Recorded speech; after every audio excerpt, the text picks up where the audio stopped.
One of the most remarkable things about Pasuk Vav in Parak Tet Vav of Sefer Breisheet is that it is very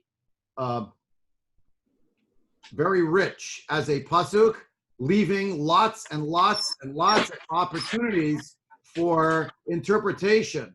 There are very few words in this Pasuk, and if I am successful, if we're successful today through our learning and our conversation together, we'll have covered today. My goal is one pasuk, literally one pasuk. That's this pasuk.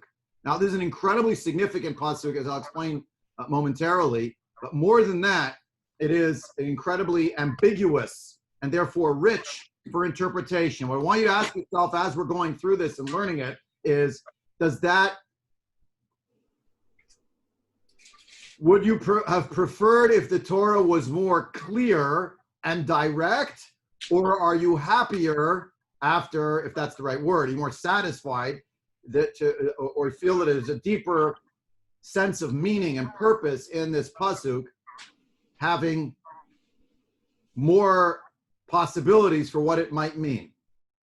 All right. Now, again, our goal in this shiur is not to cover ground. If that was our goal, we're doing an abysmal job, because we've traveled. We started this around a year ago, thereabouts. We were at the beginning of this year of Tafshin Pei. We were, of all things, where were we? Parak Yud Bet. We started a few psukim before Parak Yud Bet, just to set the stage. That was chapter 12. We're up to chapter 15. That's all we've covered in a year. Okay, but we're sacrificing in breadth. Hopefully we're gaining in depth, and not just depth in terms of understanding, but what I'm endeavoring to do, maybe a bit of a tall order, is to talk with you about some of the methodological considerations as one studies the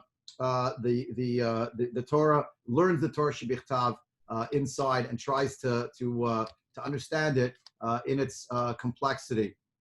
And I'll just make one reference to something also from the previous week, not to the shiur, but something that happened. It was the passing of Rabbi Dr. Norman Lamb, Zichrono Livracha, who was the rabbi he was the president of Yeshiva University, was the rabbi at the Jewish Center of Manhattan, a rabbi also in Massachusetts for years. So over a very storied career in which he was involved in many roles of Jewish leadership. He was also an amazing teacher.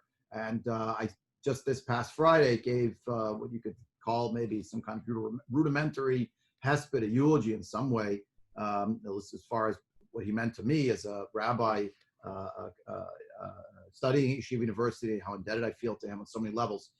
Anyway, the piece of Torah that I taught was about Havdalah. Rabbi Lamb teaches about Havdalah, and that means making distinctions. And he points out that it's so easy to know the difference between dark and light, Jews and non-Jews. It's just a question of lineage or patrimony. It's a question of identification, of a religious affiliation. To know the difference between the weekdays and Shabbat is not rocket science. You need a calendar and a clock.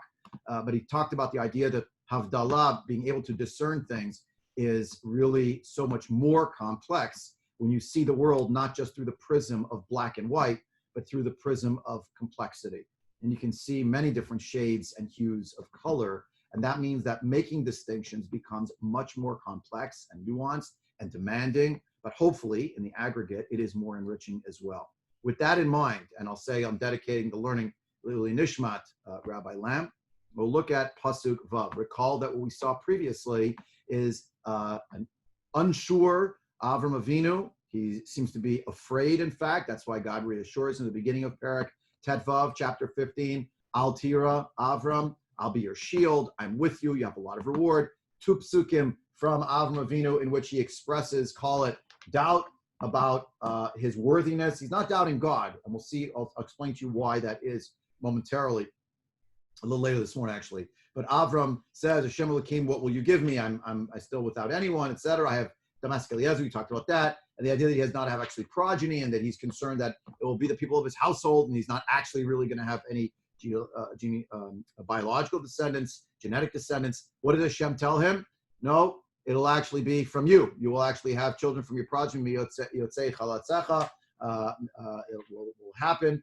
And he takes him outside and tells him about counting the stars. We talked about that last time. Now, the next pasuk is our pasuk for today, and I'm going to make it a breaking point because of what you'll see comes later, coming attractions next week. Please make sure to join. God willing, it's going to be a revolutionary feeling for some of you, for some of us, I should say, myself included. It's revolutionary kinds of ideas that are sourced in the Rishonim, not made up by me or some such thing. As we get to next week. This week, less revolutionary, but much more methodological. Few words. V'amin b'Hashem v'yichshaveh lo tzedakah.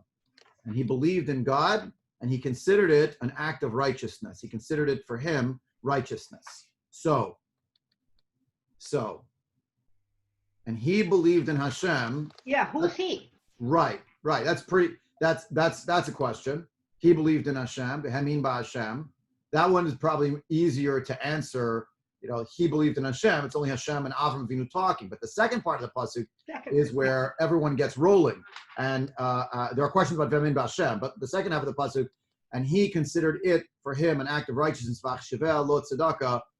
Who considered an act of righteousness for who? And what was the righteousness? And is it righteousness like tzedek, or is it righteousness like charity, like a handout? So totally unclear.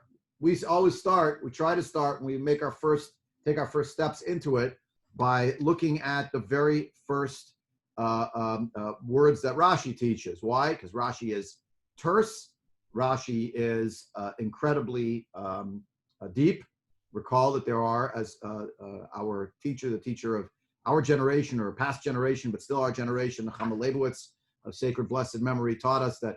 She reminded us that Rashi has 143 super commentaries written on his commentary. Unprecedented that a commentary on the Torah should have so many commentaries. Why? Rashi was not the great innovator. He was the great redactor of the corpus of Chazal, of the sages of blessed memory from the era of the Talmud, and he pulls out what he thinks are the most trenchant teachings, the most trenchant lines. For us, and by us, as has been pointed out many times, Bavitcher Rebbe, who also wrote a super commentary on Rashi, or gave many classes on it. It was written up, the notes were written up. As he pointed out, you can be 5, you could be 85, you're still gaining layers of meaning from Rashi. So Rashi, V'amin b'Hashem, lo sha'al lo ot al zot. Avraham Avinu did not ask for a sign from Hashem when he got the promise that he's going to have progeny. Aval, al Yerushat ha'aretz, Sha'al lo ot v'amar lo b'meh edah. But when it came to the second promise, the promise about inheriting the land, so he said, how will I know? Now, we could ask many questions about Rashi, but let's just get the groundwork done, and then I want to open it up for some discussion.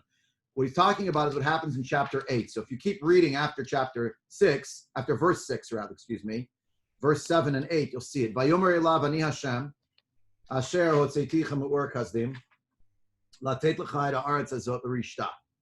I am Hashem your God. Hashem tells him, I'm Hashem your God. I took you out of the land of Kasdim, to give you this land to inherit it.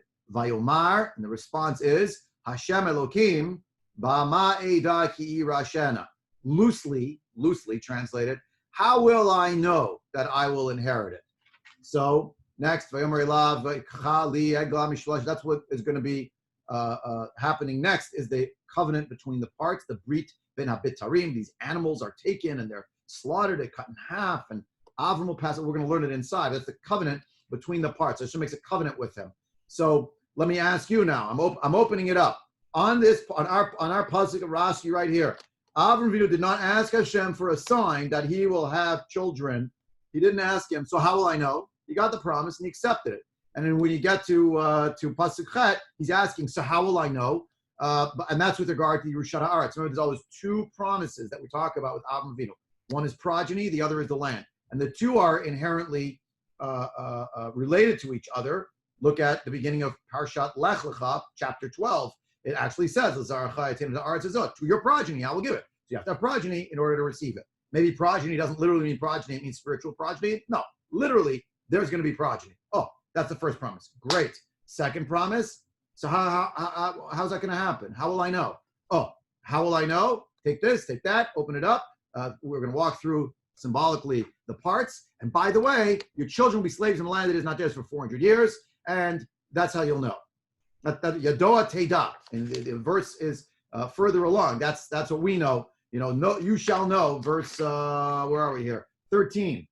Pasuk Yud Gimel. Vayomer la'Avram Yadoa Teda. Ba'me'eda. How will I know? Vayomer la'Avram Yadoa Teda. We're doing the ceremony, and now here's how you'll know.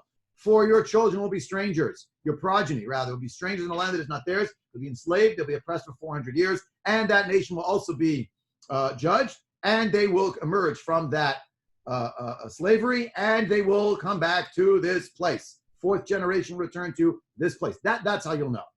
Okay, I'm done. That was the opener. Let's hear some discussion now. Our Beit Midrash together, please. Karen, I think you have you unmuted. Right. Go ahead. It's something, I think I am unmuted.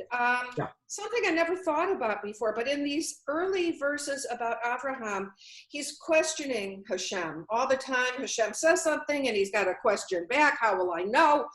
Do you have to do this? Whatever. By the time we get to the Akedah, there's that sharp distance. Here it is, the most outrageous thing, and he has no questions.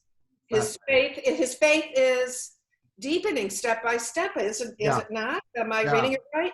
Yeah, let me put it in sharper terms. Do the greats continue to learn? The answer here, the story of Avinu is yes. You could make, I think, a very plausible argument, which, by the way, that's what might make it noteworthy. That Pasuk Vav is, and he believed in God. And he thought it was for him an act of tzedakah. No one knows what that means. We're going to come to it later. We're up to V'amin B'Hashem so far. He believed in God, right? So for Rashi, the fact that Avraham Avinu didn't ask Hashem a question here and say, really? That was already, he took a step forward. Now, Karen, by your logic, he took a little bit of a step backward. Verse 8, how will I know? What's my sign going to be? Yeah? So there is, 2 steps back, 2 steps forward, 1 step back, maybe. So in the aggregate, there's growth, but it's moving along. You could certainly see it that way. And V'amin B'Hashem, the idea is, therefore, this is a big thing. By the way, the Ramban disagrees with Rashi here. He says, wait. The man who, when Hashem told him, take your son, your only son, go up to the mountain, he didn't ask any questions. So you think that it's the biggest deal in the world that here he didn't ask questions? My question, says the Ramban, should not be over here on Avraham Avinu. This is obvious. The question is in verse 8, why did Avraham Avinu say, so how am I going to know? What do you mean how am I going to know? I just told you you're going to have children and you're 100, well, not yet, but he's going to be. He's in his 70s now, right? You didn't ask any question about that.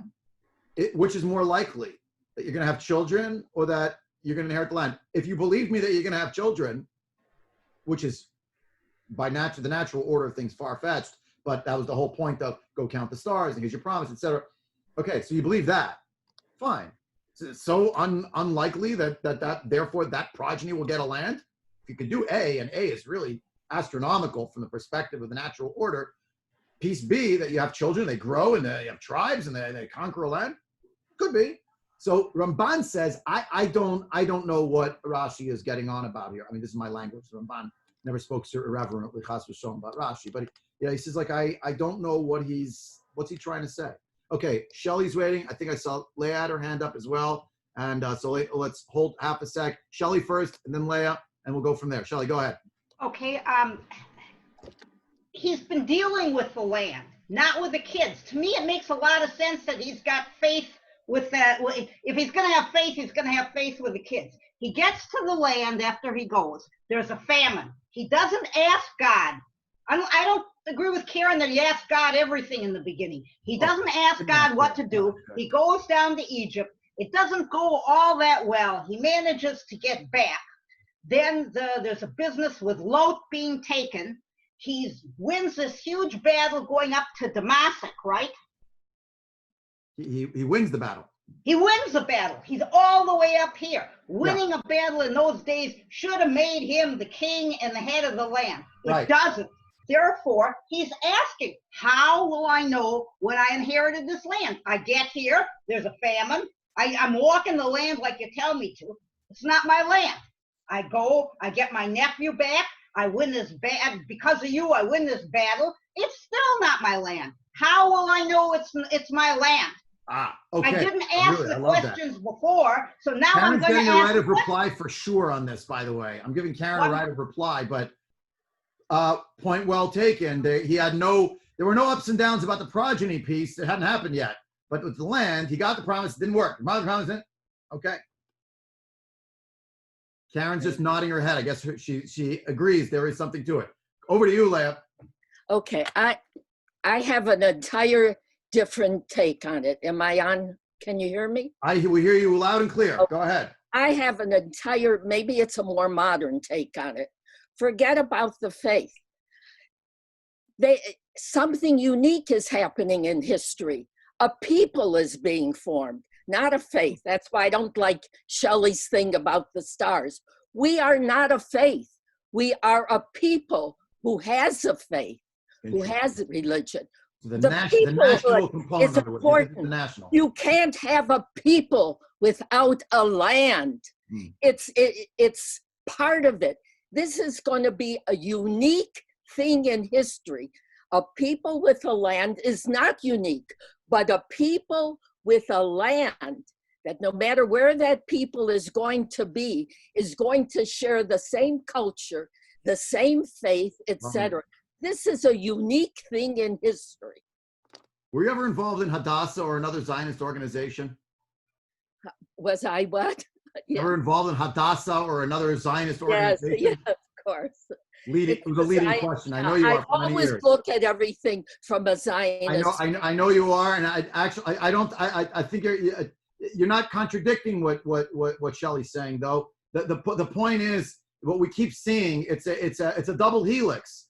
The two things are intertwined, and I'll sharpen your point, Leah. Where you can't have a people without a land, except we did for 1900 years, and that is marvelous. And that we came back. Right. So there. Because we came culture, back means but we people in didn't. Eretz Yisrael came back, but you and me, But we still had the land. We never forgot the land. Right.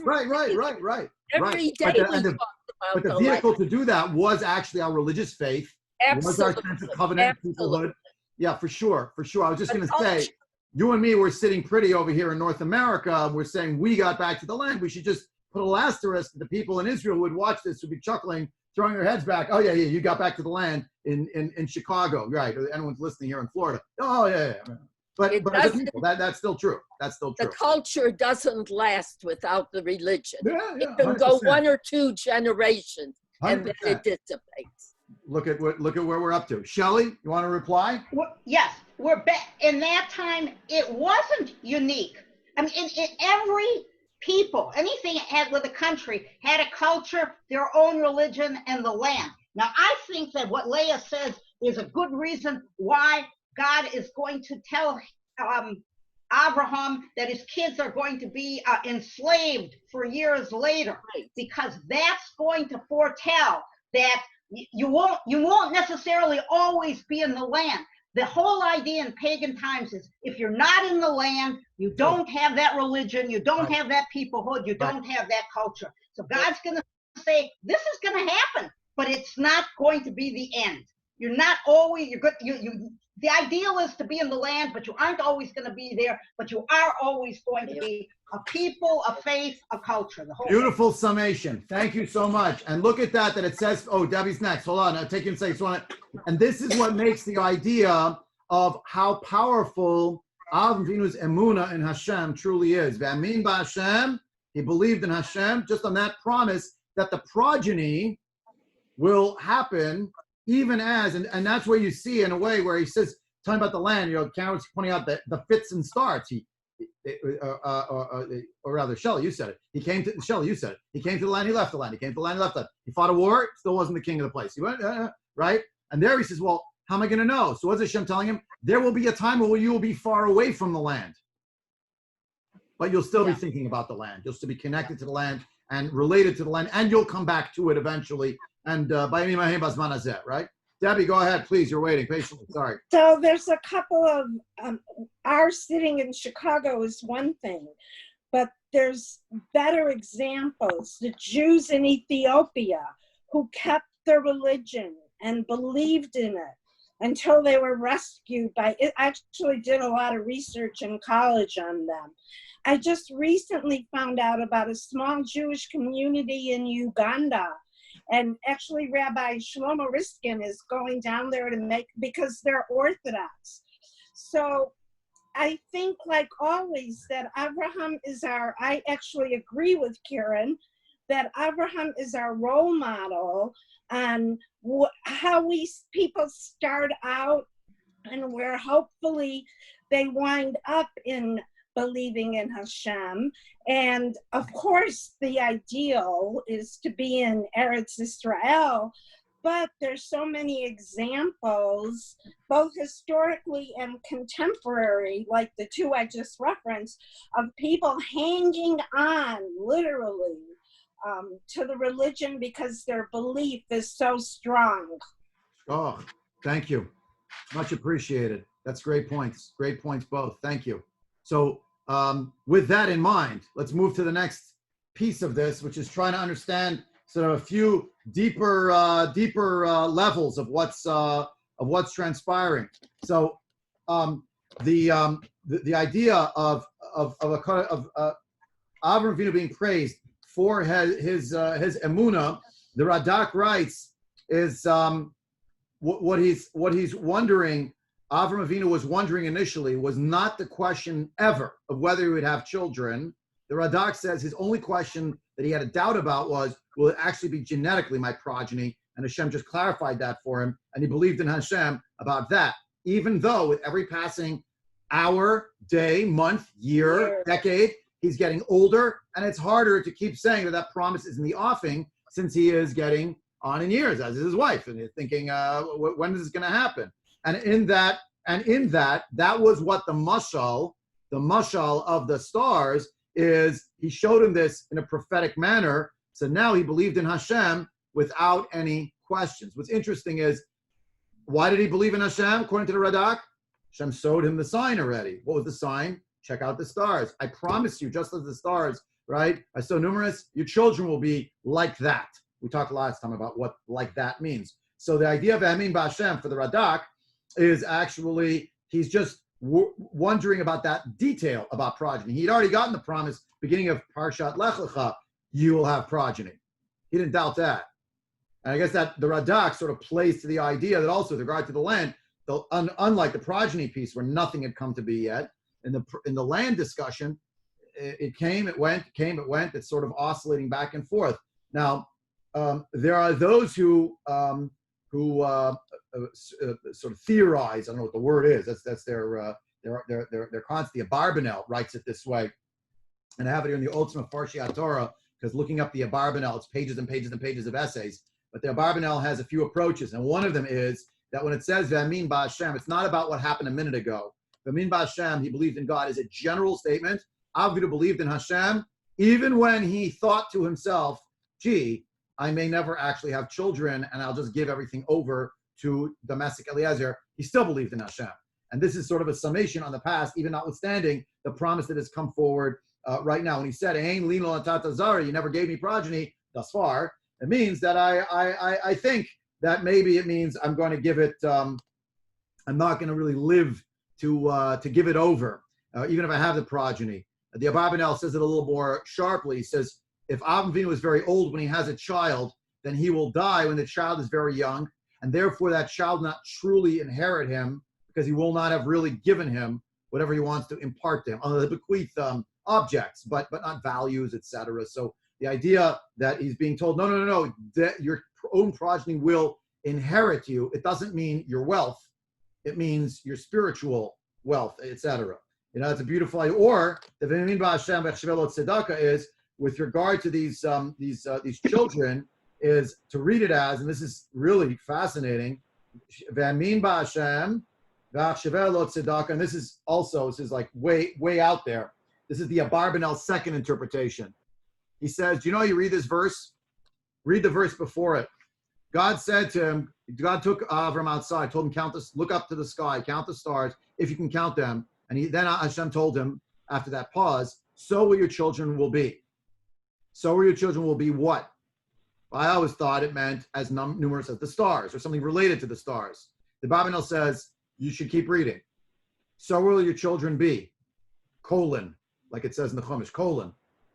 And they will believe in Hashem, and God will account this as a great righteousness. Meaning, what it refers to is, Ve'amin ba'Hashem, is the idea that actually your progeny, the progeny will also believe in Hashem, and they will have a providential relationship with God that is characterized by mishpat and tzedakah. And they'll be judged in the sense of tzedakah, like tzedek, with righteousness by God, whether for reward or for punishment, depending on how they behave. Others, along those lines, the Alshich, or Hachaim HaKadosh, the Oznaim LaTorah, explain that it's maybe a little bit based on the Abarbanel, at least that same idea, is that Avram believed here, what's the Bemin B'Hashem? He believed that his children will be tzaddikim, like tzaddikim that shine like the stars of the sky. Not just the number, but the way in which the stars are a guide to the world for navigation, etc. So, you know how you're that way, Avraham Avinu? Your children will be like stars in the sky. You could say, and colloquially, they'll be real stars, but not in the Western sense of a star, of a celebrity, but they'll be stars, means they'll be bright stars in this world in the sense of they'll be great tzaddikim. Ve'amin ba'Hashem, he believed in Hashem, say all these commentators, the Orachaim and the Alshich and the Oznaim LaTorah, and it really refers to, he believed that when God was telling him stars, it meant that these people will be great tzaddikim. Vayechshaveh lo tzedakah then can be read a little bit more as, and he accorded it as not an act of tzedakah, but it's that Avinu accorded or felt or said or thought rather that Hashem meant by the stars that there will be great tzaddikim that are coming.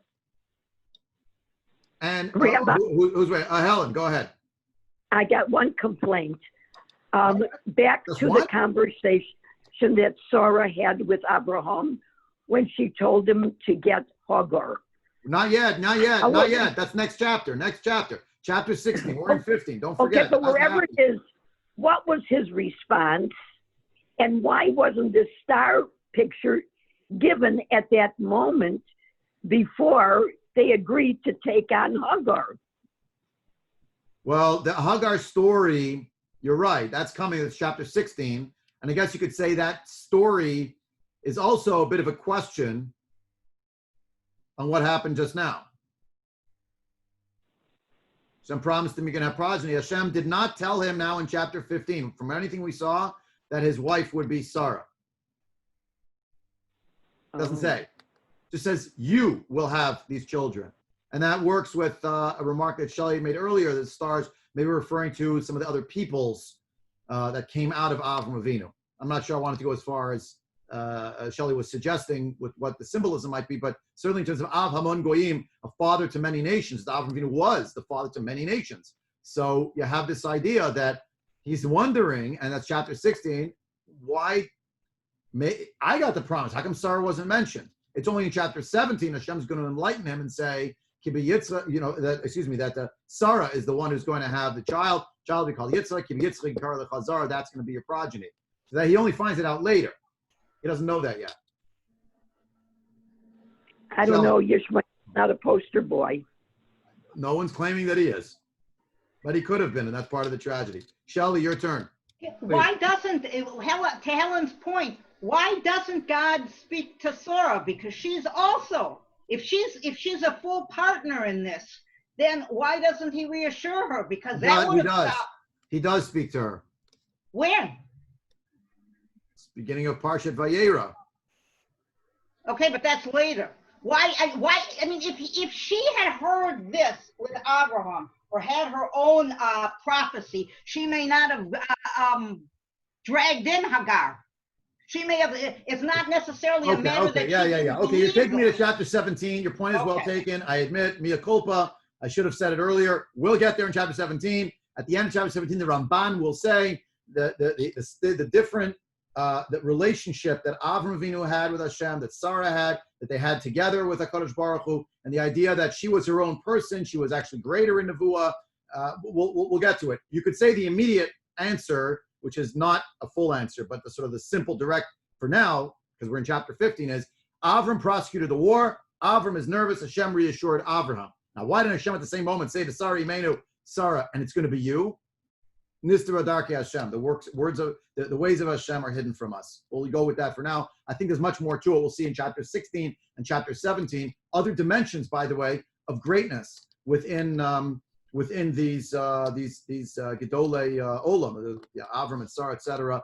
I see where the time is about 11 minutes left on the clock, and we never even got to the second part, which is the Vayach Shaveh Lo Tzedakah piece. One other piece about Ve'amin Ba'Hashem, according to Ketava Kabbalah, I didn't look it up inside. I have it just in this anthology that I like to use when I don't get to do the back checking because I don't have the sefer on my shelf here, and I didn't look it up enough time this morning. But the Ketava Kabbalah, who is a rather late commentator, he's 19th century, he maintains that actually the Ve'amin Ba'Hashem is that Avinu believed in the idea that there was going to be reward in the next world, meaning he took comfort in the knowledge that it's possible that that part of this reward, you have great reward from the first pasuk, is actually not really answered for, unless you want to say it's the children, which I know many do. But Tava Kabbalah basically explains this section, Ve'amin Ba'Hashem, as he'll have children in this world, but ultimately he'll have a legacy that transcends this world, i.e. after he leaves the world, he'll have reward in the next world. Avinu will, and I surmise that part of that reward is having progeny in this world that are continuing his name, his way, and thereby being marbek v'ot shemayim in this world. Let's look at the second part of the pasuk because we're running a little short on time. Rashi again, just as a starting point. Every child learns Rashi, so we're Bnei Yisrael, so we'll learn it too. Vayachshavel lo tzedakah. Hakadosh Baruch Hu chashava leAvram lizchut v'litzedakah le'emunah she'amin bo. Approach number one, Rashi says, Ve'amin Ba'Hashem, Avram believed in God. And the second half of the pasuk is, Hashem considered this with regard to Avraham to be a great merit and a great act of righteousness on Avravinu's part that he believed in him.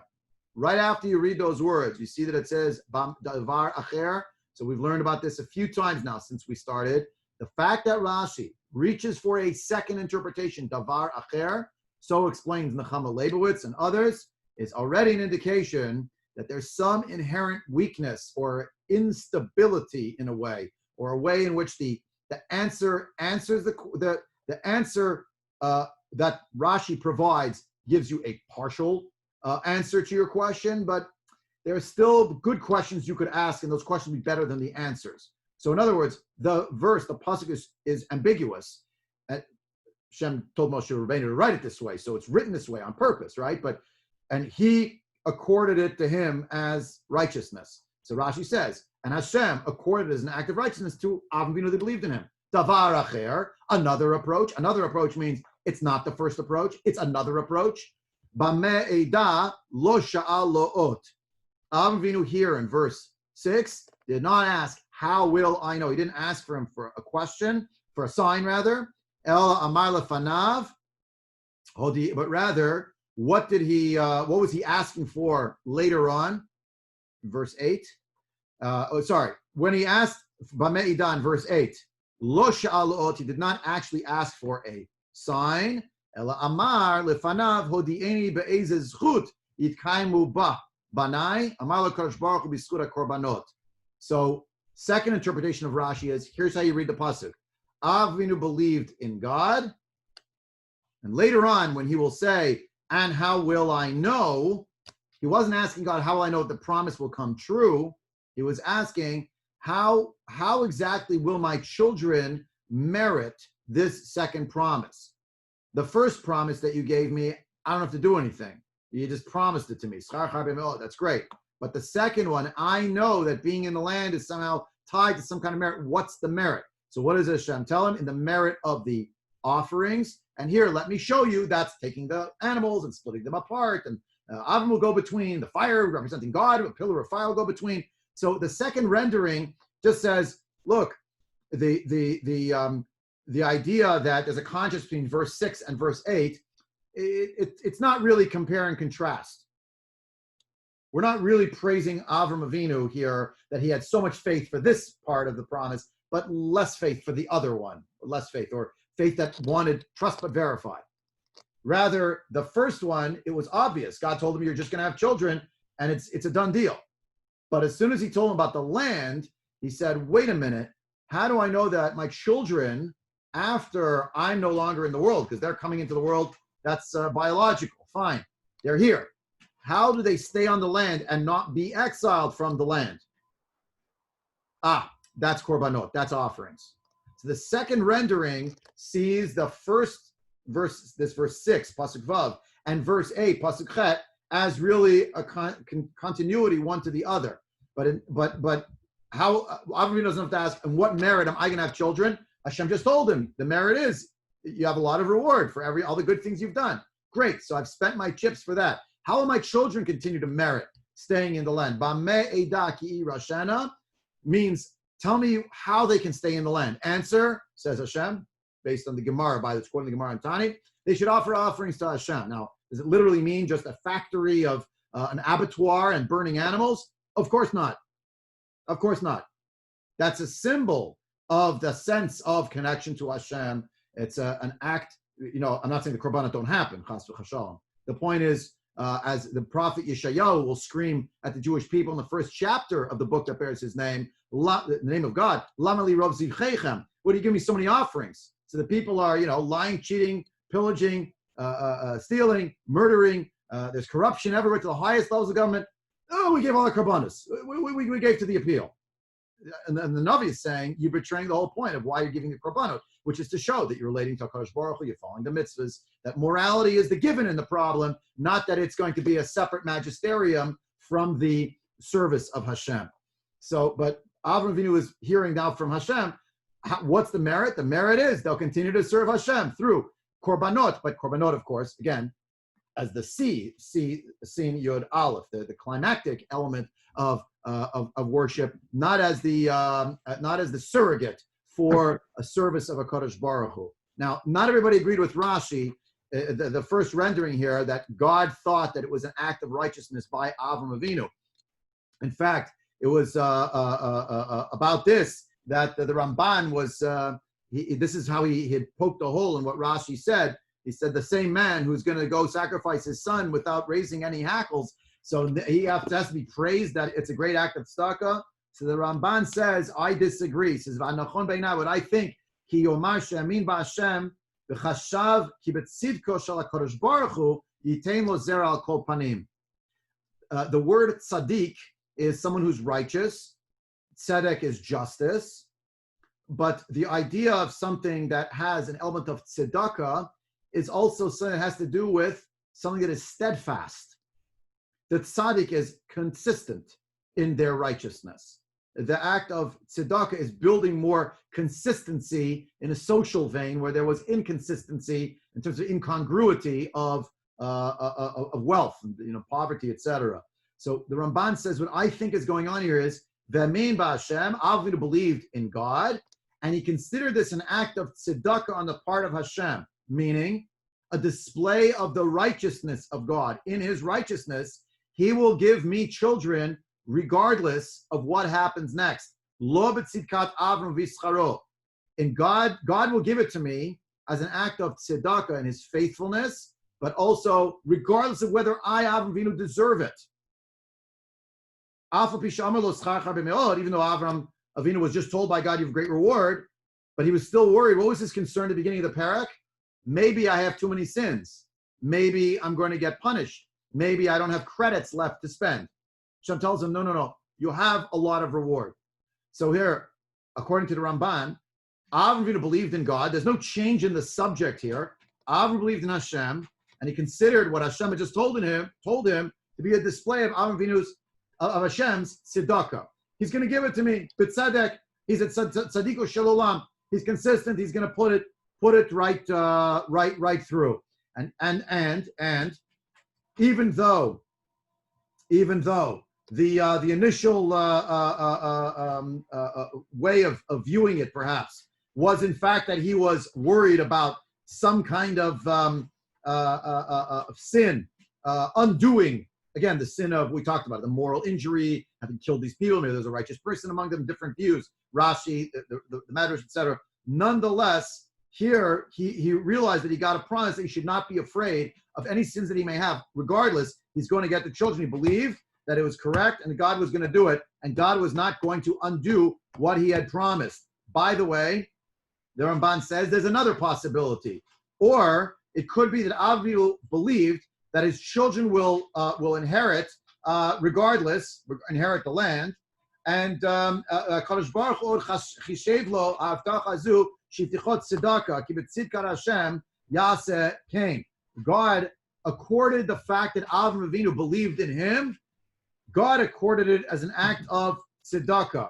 If you want to see an example of where it says vayechshevel, so in other words, Ramban, this is the complexity of the Ramban. He says, I could see it this way, that really Avraham Avinu thought that God was doing an act of righteousness for him, or that Avram believed that his children will inherit the land regardless, and HaKadosh Baruch Hu thought of this also as further tzedakah by Avram Avinu. If you want the best example, it's in chapter Elokim Chashavah L'Tova is in later on in Chumash in the book of Breisheet. If you look it up, you'll see the description of Yosef standing with his brothers. He says, you thought to do something bad to me, but Elokim Chashavah L'Tova, God thought of it. He considered the whole plan of what you did against me actually for the good. So the Ramban says, Vayachshaveh lo tzedakah is God thought that the fact that Avraham Avinu believed in him now, his emunah at this moment, to a promise that had not yet been fulfilled at all. Remember, he's at least walking through the land. It may be coming and going, but he never had this promise at all.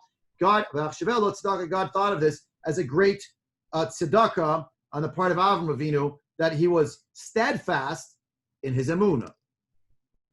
So even within Ramban, you see the complexity of Ramban.